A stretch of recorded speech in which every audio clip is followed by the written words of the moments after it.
नमस्कार, मैं हूं निधि गांधी। आप देख रहे हैं पुलिस न्यूज टुडे। आइए रुक करते हैं ताजा खबरों की ओर। आप देख रहे हैं पुलिस न्यूज टुडे।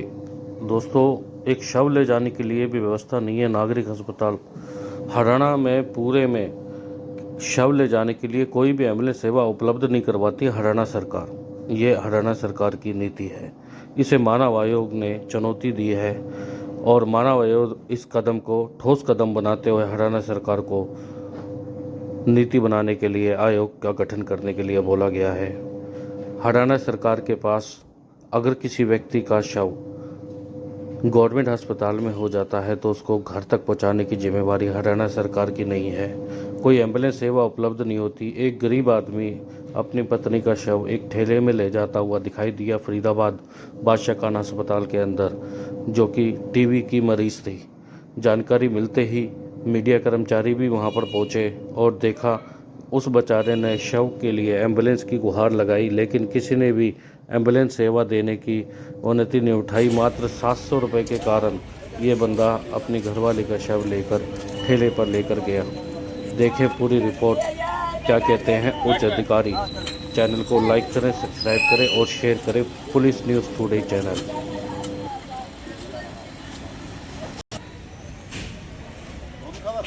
ना मात्र के बराबर दिखाई दे रही है। डेड बॉडी को जो है रिक्शे में ले जाते हुए दिखाई दे रहे हैं। एक महिला के शव को रिक्शे में ले जाया जा रहा है। यहाँ एम्बुलेंस नहीं दी जा रही, जबकि प्रावधान है कि एम्बुलेंस फ्री में मिलनी चाहिए।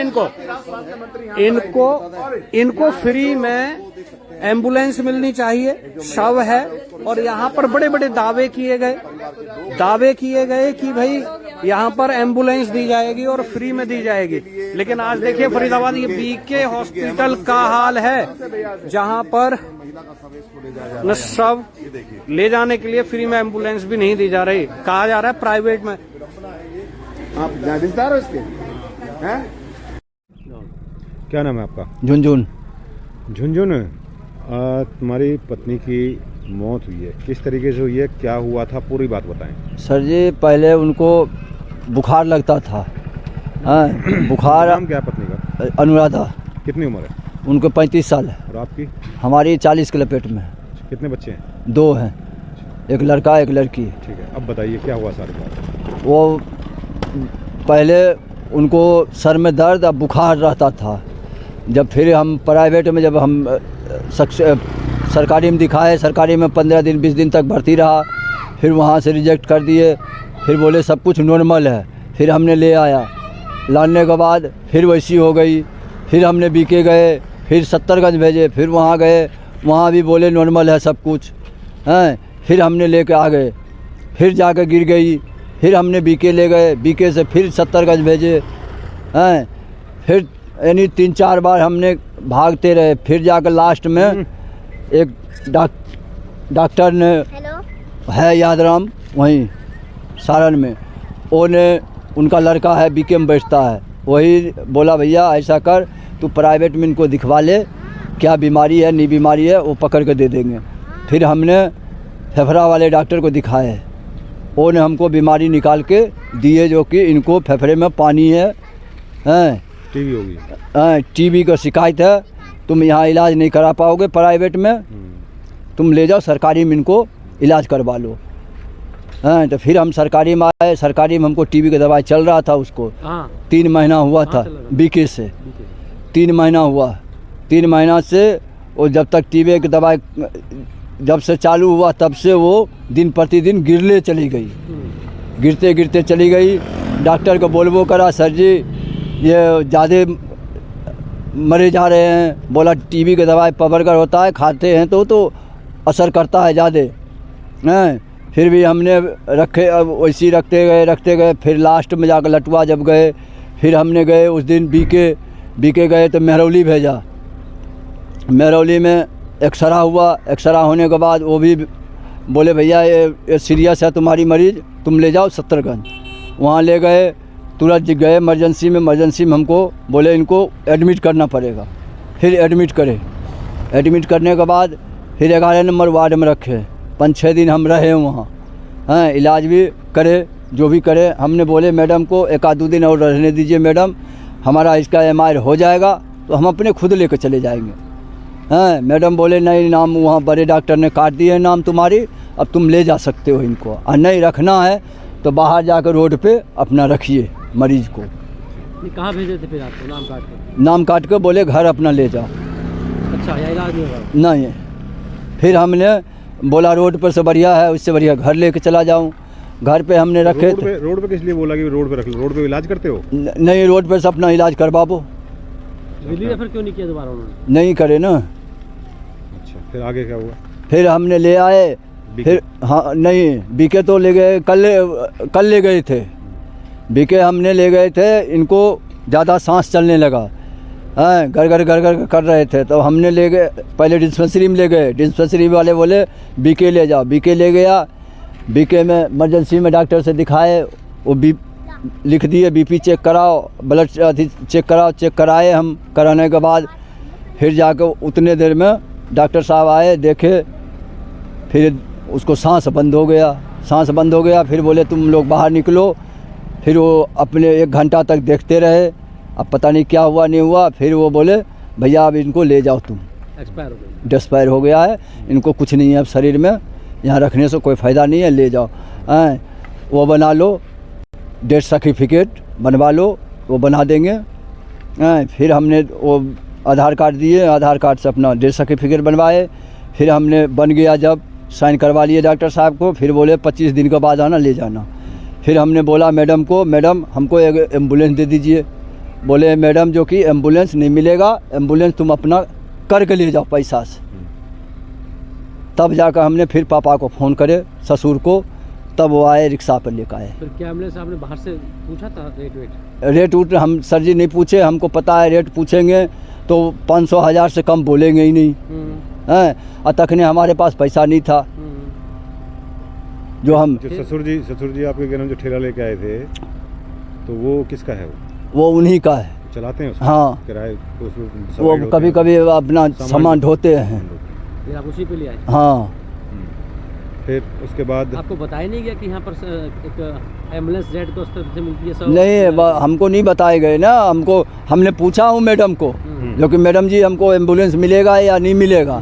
बोला मिलेगा नहीं एम्बुलेंस यहाँ से, आप अपना बाहर से करिए और लेके जाइए प्राइवेट। हाँ, डायल 112 जो वहाँ पे एम्बुलेंस कंट्रोल रूम, 112 नहीं बताया कि वहाँ जाइए? नहीं, हमको वो नहीं बताया। जो 112 पे इतना पे नंबर करो डायल, वो आएंगे, वो नहीं बताया। कंट्रोल रूम तो अस्पताल के अंदर ही है, वो भी नहीं बताया ना।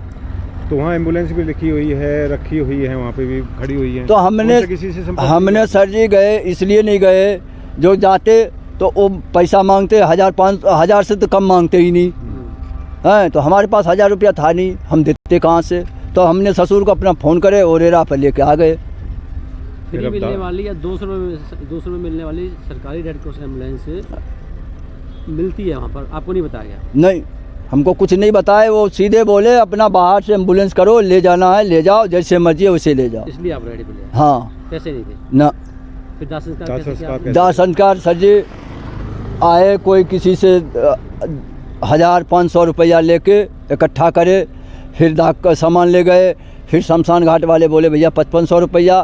फिर वो सब आए हुए थे, बाहर के आदमी जो आए थे, रिश्तेदार, हाँ रिश्तेदार, उनसे कोई 500 कोई 1000 दे के इकट्ठा करे, फिर 5500 रुपया उनको दिए। चंदे से भी दाह संस्कार? हाँ, चंदा लेके दाह संस्कार किया। हाँ।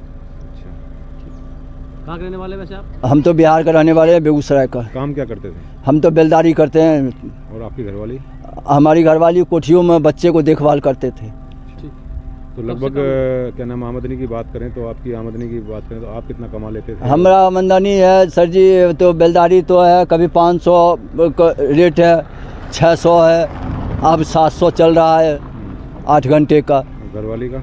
घरवाली का था 9000 तनख्वाह था। तो एक ही घर में काम करते थे या क्या नाम अलग-अलग? नहीं, एक ही घर में। बच्चे कितने हैं? हमारे पास बच्चे 2 हैं हमारे। बेटी बेटा? हाँ। कितने साल के? एक लड़का है 12 साल का, और लड़की है 18 साल के, क्या क्या नाम 18-19 साल के। नाम नाम क्या? नाम है इसका राजकुमार नाम है, उसका खुशबू नाम है। ठीक है। सर आपका शुभ नाम क्या है और आप किस पद पर तैनात हैं यहाँ पर? मैं doctor MP Singh, deputy civil surgeon, district Faridabad. MP Singh के ये जो मामला चल रहा है सर, एक वीडियो वायरल हो रहा है और उसमें एक जो युवक है अपनी पत्नी के शव को ठेले पे ले जाता हुआ नजर आ रहा है। व्यवस्थाओं पर सवालिया निशान खड़े हो रहे हैं, क्या कहेंगे? इस वीडियो संज्ञान में है, क्या कुछ मामला था? देखिए, सबसे पहले तो मैं ये बता दूं कि पूरे हरियाणा के अंदर हेल्थ डिपार्टमेंट के अंदर जो एम्बुलेंस प्रोवाइड की जाती है उसमें हम डेड बॉडी नहीं ले जाते। जो डेड बॉडी के लिए हर्ष वैन होता है, मोर्चरी वैन, वो रेड क्रॉस के द्वारा दी जाती है। जिला फरीदाबाद के अंदर भी हर्ष वैन अवेलेबल है और रेड क्रॉस के द्वारा दी जाती है। यदि कोई भी परिवार में कोई ऐसी अगर डेथ हो गई है और उसको हर्ष वैन की रिक्वायरमेंट होती है तो हमारे कंट्रोल रूम में वो आके अगर वो बताता है तो हमारा एक रजिस्टर लगा हुआ है जिसमें उसकी डिटेल नोट की जाती है और उनको हर्ष वैन का जो ड्राइवर है उसका नंबर उसको प्रोवाइड किया जाता है जिससे कि वो बात कर सके और उसको हर्ष वैन मिल सके। एम्बुलेंस नहीं दी जाती। सर मैं बात एम्बुलेंस और हर्ष वैन की भी नहीं कर रहा, मैं तो एक व्यवस्थाओं की बात कर रहा हूँ। दूसरी बात ये कि काफी देर वो बेचारा घूमता रहा अपनी पत्नी के शव को ले जाने के लिए, परंतु उसे कहीं से भी कोई व्यवस्था नहीं मिली। कहीं ना कहीं बड़ी लापरवाही नहीं मानते हैं? देखिए, ये तो जांच का विषय है जो आप कह रहे हैं। अदरवाइज हमारे सारी जगह IEC लगा हुआ है। ये 112 नंबर है सरकार के द्वारा।